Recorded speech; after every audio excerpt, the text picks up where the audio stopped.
বৌমা বাবা তুমিও কাঁদছ? আমার লক্ষিন্দরকে হারিয়ে তুমিও কাঁদছ বৌমা? কিন্তু জানো বৌমা, আমার পুত্রকে হারিয়ে তুমি যতটা আঘাত পেয়েছ তার চেয়ে অনেক অনেক বেশি আঘাত পেয়েছি আমি। বাবা কেন জানো? কেন বাবা? আমি আজ এক এক করে সপ্তমটি পুত্রের পিতা হয়েও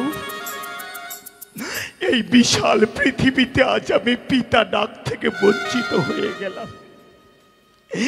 আর কেউ একটিবারের জন্য এসে আমাকে পিতা পিতা বলে ডাকবে না। আজ আমি নিঃস্ব হয়ে গেলাম। আজ আমি নিঃস্ব।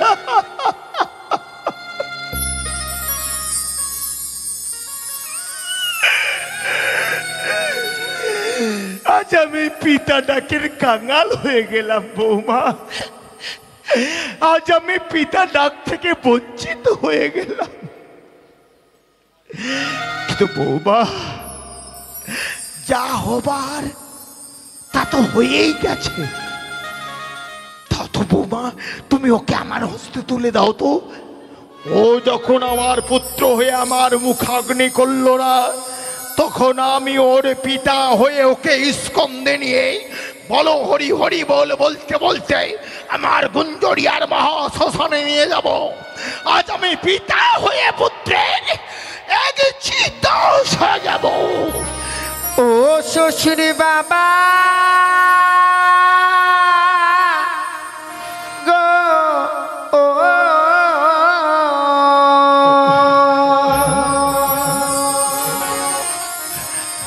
আমার স্বামী কেনা পুরা বেনা গো।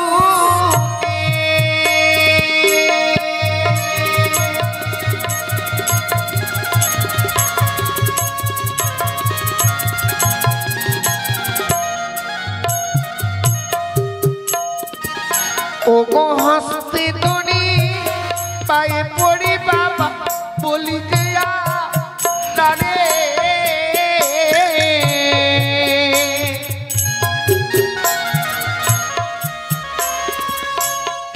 মৃত স্বামী। ও গো বাবা বিকে না পারে তোমার স্বামীকে আমি বিকে দিতে বাবা।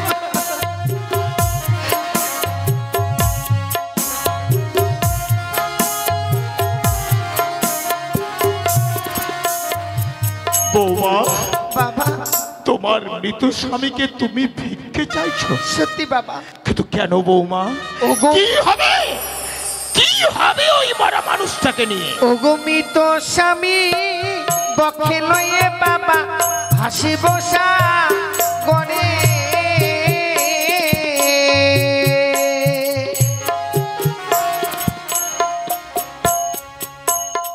ভাসিতে ভাসিতে বাবা যাব দেব পুরে। পারে না, পারে না বাবা।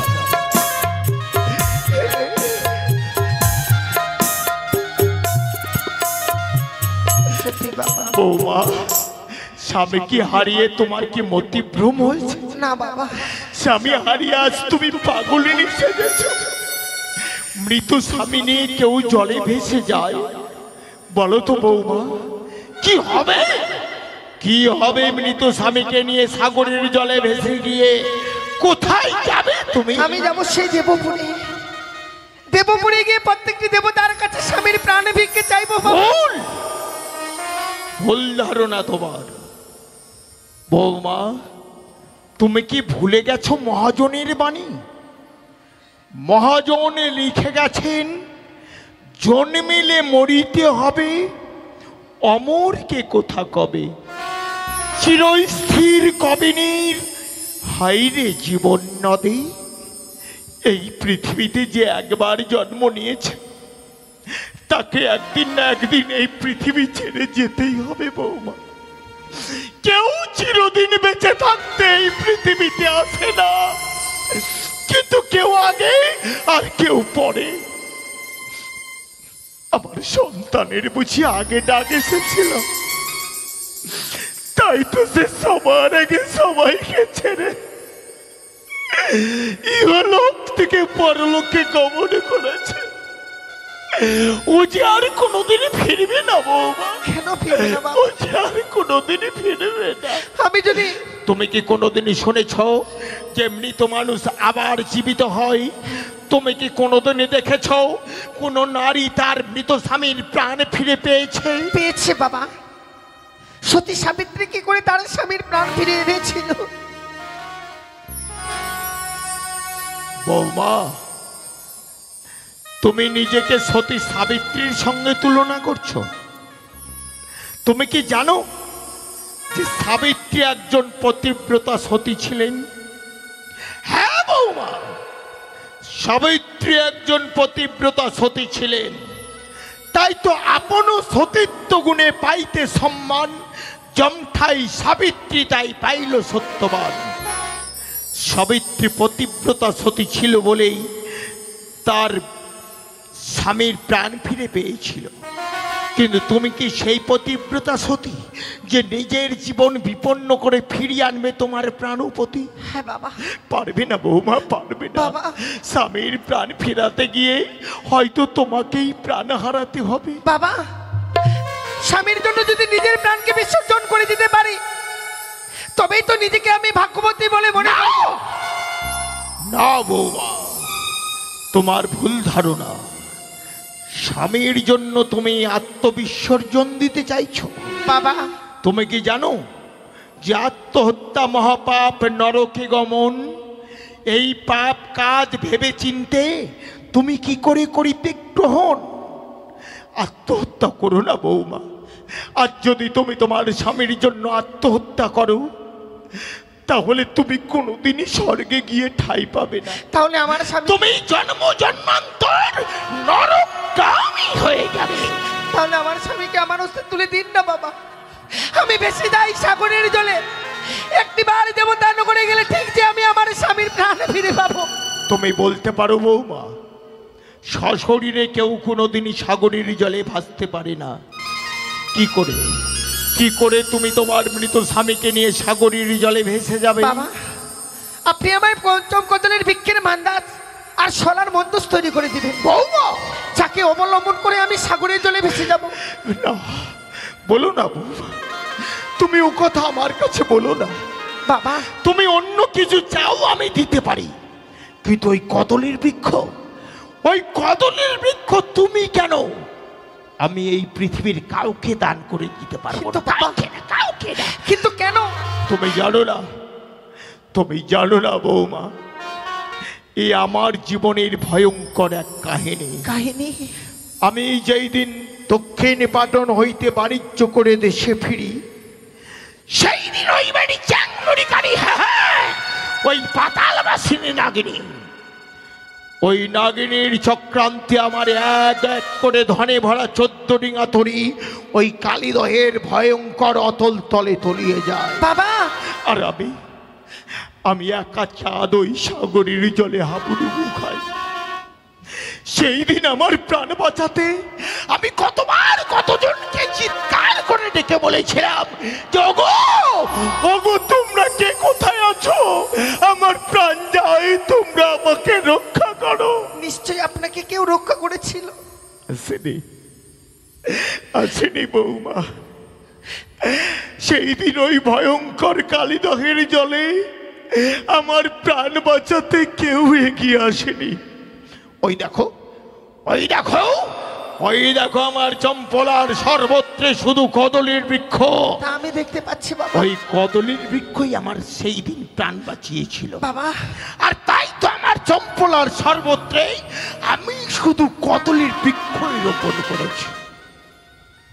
যে কদলের বৃক্ষ আমার প্রাণ বাঁচিয়েছে তাকে আমি আমার মৃত সন্তানের জন্য মূল্যহীন করতে পারবো না বৌমা। সে কি বলছেন বাবা? হ্যাঁ, যে আমার প্রাণ বাঁচিয়েছে তাকে যদি আজ আমি মূল্যহীন করি তাহলে তাকে অপমান করা হবে।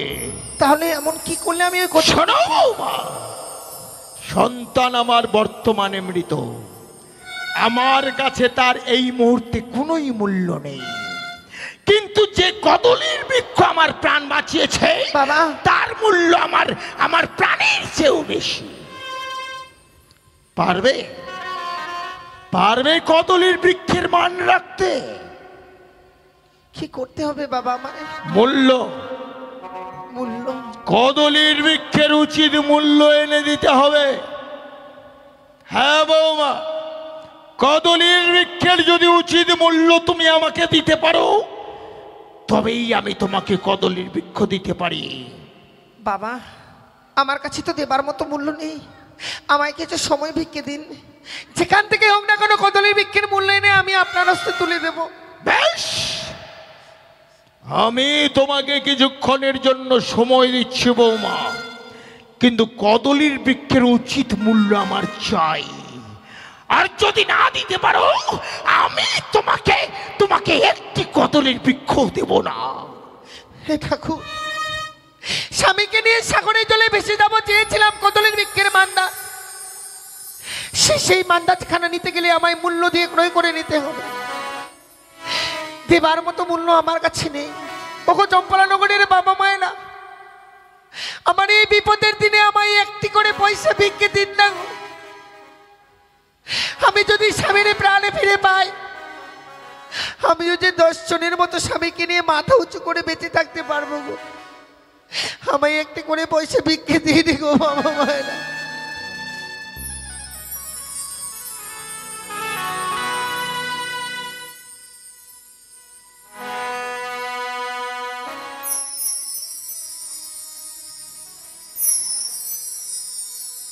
ওই আমায় ভিক্ষে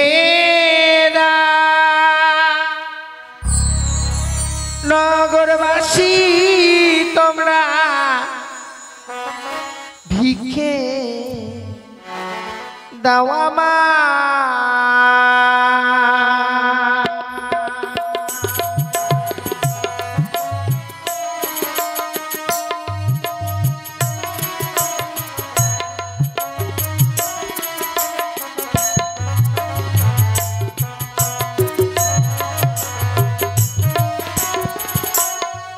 আমায় ভিক্ষে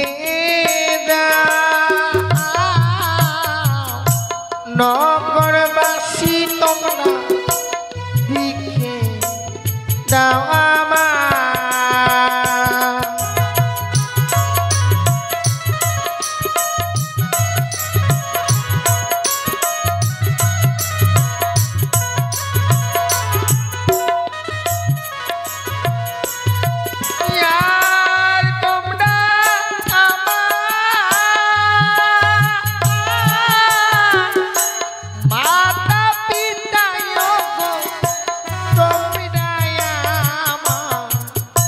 অন্নদাতা।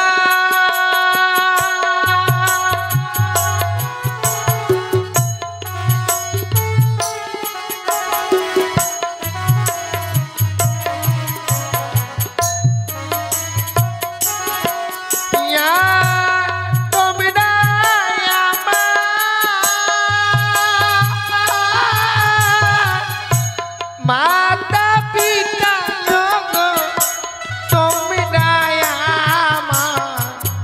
অন্নদাতা।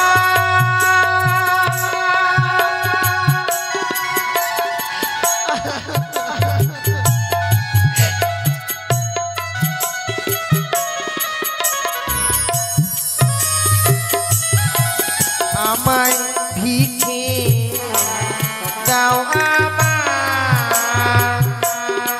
আমায় ভিক্ষে নগরবাসী তোমরা ভিক্ষে দাও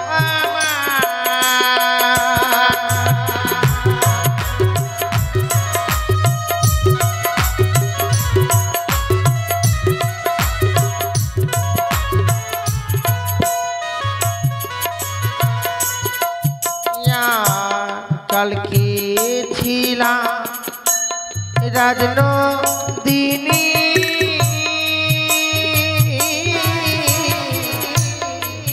কপাল দোষে ভিক্ষা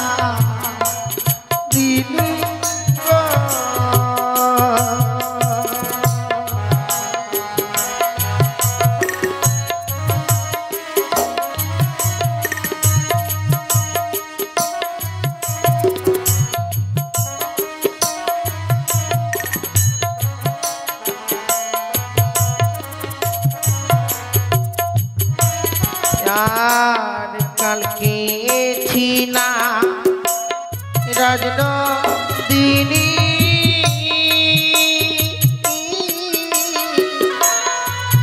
ভাগ্যদোষে ভিক্ষা দিনী গো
আমি এনেছি বাবা।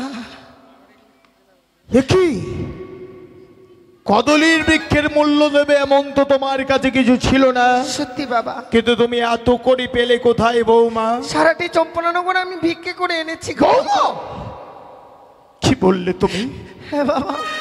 তুমি আজ মৃত স্বামীর জন্য হাত পেতে ভিক্ষে করেছো? সত্যি বাবা।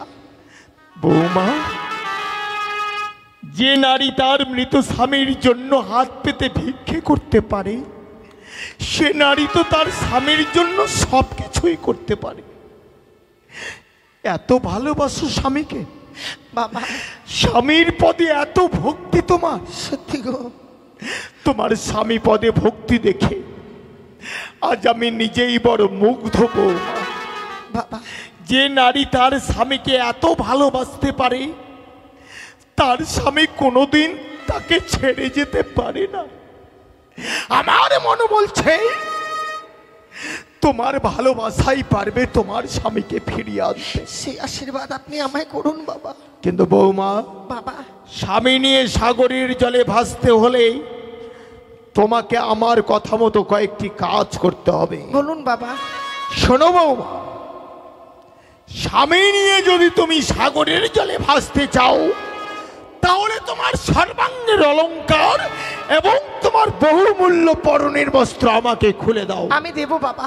হ্যাঁ, আমি কথা দিলাম স্বামীকে নিয়ে সাগরের জলে ভেসে যাবার পূর্বে সমস্ত অলংকার আর এই অগ্নিপস্তের শাড়ি আমি আপনার হস্তে তুলে দেব বাবা। স্বামীর জন্য তুমি এত কিছু ত্যাগ করতে পারবে বৌমা? পারবো বাবা। ধন্য ধন্য তোমার নারী জীবন, ধন্য তুমি। তোমার ভালোবাসা আজ আমাকে মুগ্ধ করেছে বৌমা। বাবা, নারীরা যে তার স্বামীকে এত ভালোবাসে তা আমি আগে কোনোদিন ভাবতে পারিনি। আজ যদি তোমার মতো এই পৃথিবীর সব নারীরাই হতো, না জানি এই পৃথিবীটা আরো কত সুন্দর হয়ে উঠত। তোমাকে আর বাধা দেব না বৌমা, তোমাকে আর বাধা দেব না। তুমি আমার সঙ্গে কদলীর বাগানে চলো। যেই কদলীর বৃক্ষ তোমার সঙ্গে স্বেচ্ছায় সাগরের জলে ভাসতে চাইবে, হ্যাঁ বাবা, আমি সেই কদলীর বৃক্ষ ছেদন করে তোমার জন্য সুন্দর মন্দাজ তৈরি করে দেব। বাবা। এসো বৌমা, তুমি আমার সঙ্গে এসো।